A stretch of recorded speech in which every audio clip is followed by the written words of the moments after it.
अभी मैंने आपको करवाया थ्योरम नंबर 1 और theorem 2 regular spaces of topological spaces के। अब आप थ्योरम नंबर 3 करेंगे। थ्योरम 3 मैंने आपको क्या बताया था कि सब space of a T3 space is T3। You have already girls, you have already done that subspace of a T1 space is T1, subspace of a T2 space is T2। कर चुके हैं ना आप? यस मैम, ये हमने किए। तो subspace of a regular space is regular, ये भी अभी ऊपर किया। अब Yes, क्या ma'am. है what is T3 space?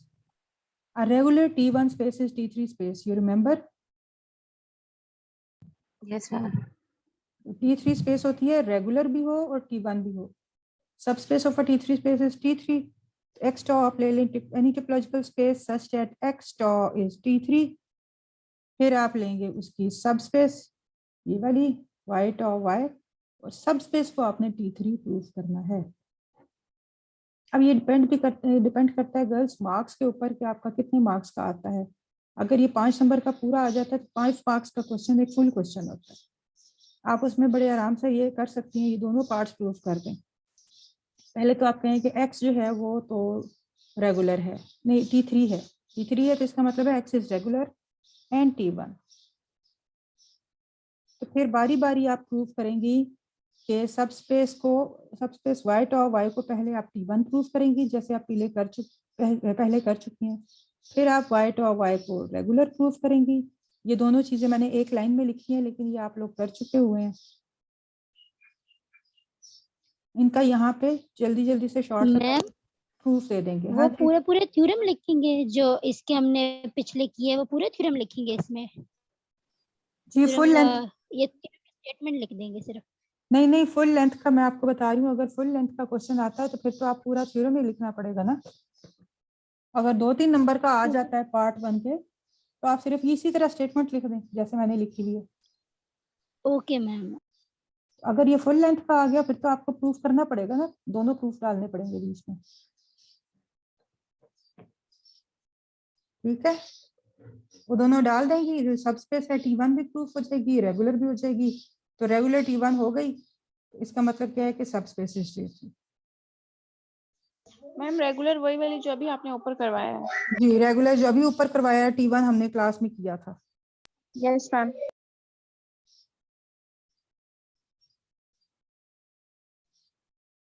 अच्छा उसके बाद क्या है कि जैसे आपने पहले किया था, क्या प्रूफ किया था, every T2 space is T1। इसी तरह से हमारे पास क्या है, every T3 space is T2 space. ठीक है, पहले आप सपोज कर लें लेट एक्स बी आ T3 स्पेस। आपने उसको T2 स्पेस प्रूफ करते हैं। T2 स्पेस के लिए हम क्या करते होते हैं, क्या करते हैं गर्ल्स? मैम दो ओपन सेट लेते हैं और x बिलोंग करता है u से, y बिलोंग करता है v से, और दोनों ओपन सेट्स का इंटरसेक्शन एम्प्टी होना चाहिए। हाँ जी बिल्कुल। तो T2 आपने उसको प्रूफ करना है, T3 वो है। तो T2 प्रूफ करने के लिए ये देखिए, ये 2 पॉइंट्स हमने ले लिए, such that x is not equal to y। दोनों डिफरेंट पॉइंट्स होने चाहिए। अब स्पेस अगर T3 है this means that space is also T1 space, और T1 स्पेस है तो आपने थ्योरम कर रखा है कि इन अ T1 space every singleton subset of x is closed. ठीक है, यस मैम, ये किया मैम। सिंगलटन क्लोज्ड होता है तो ये जो 2 पॉइंट्स हैं और आपको इसका T3 होना गिवन है, T3 है तो मतलब रेगुलर भी है। सही है, T1 है और रेगुलर है, और अगर ये T1 भी है और रेगुलर भी है स्पेस तो ये इसी को हम T2 स्पेस की कंडीशन के लिए क्या करेंगे, रेगुलरिटी वाली कंडीशन को इस्तेमाल करने के लिए पहले पॉइंट को पॉइंट ही रहने दें और दूसरे पॉइंट को क्लोज सेट बना दें। ठीक है, अब आपके पास एक पॉइंट हो जाएगा ये वाला पॉइंट x, और दूसरा y जो पॉइंट है उसको आपने बना दिया ये क्लोज सेट। एक पॉइंट x है और एक क्लोज सेट है, और उस क्लोज सेट में पॉइंट x नहीं है, ऐसा ही है ना। तो स्पेस T3 होने की वजह से रेगुलर भी है, स्पेस आपकी T3 है इसी वजह से रेगुलर भी है। तो इसका मतलब ये है कि x बिलोंग टू, और आपको क्या मिल गया, x belong to u, 2 open sets, such that X belong to first open set, A is contained in second open set and U intersection V is empty. अब इसमें जो दूसरे वाले, इसको हमने अकेले पॉइंट Y को सिंगलटन सेट बना के क्लोज सेट A का नाम दे दिया था, उसको हम वापस Y वाले पॉइंट की शक्ल में ले आएंगे। ठीक है, X बिलोंग टू U है, X बिलोंग टू U इसी तरह A सबसेट ऑफ V है। अब इस चीज को आप इसके साथ लिंक करें, इन दोनों चीजों को। A सबसेट ऑफ V है और A क्या है, सिंगलटन, तो इसका मतलब है पॉइंट Y जो है बिलोंग्स टू V, ये Y बिलोंग्स टू V, सही है। और U इंटरसेक्शन V तो वैसे ही रेगुलर की वजह से एम्प्टी हो गया। ठीक है ना गर्ल्स? Yes ma'am. तो ओके मैम। ये तो T2 स्पेस की बन गई है कंडीशन,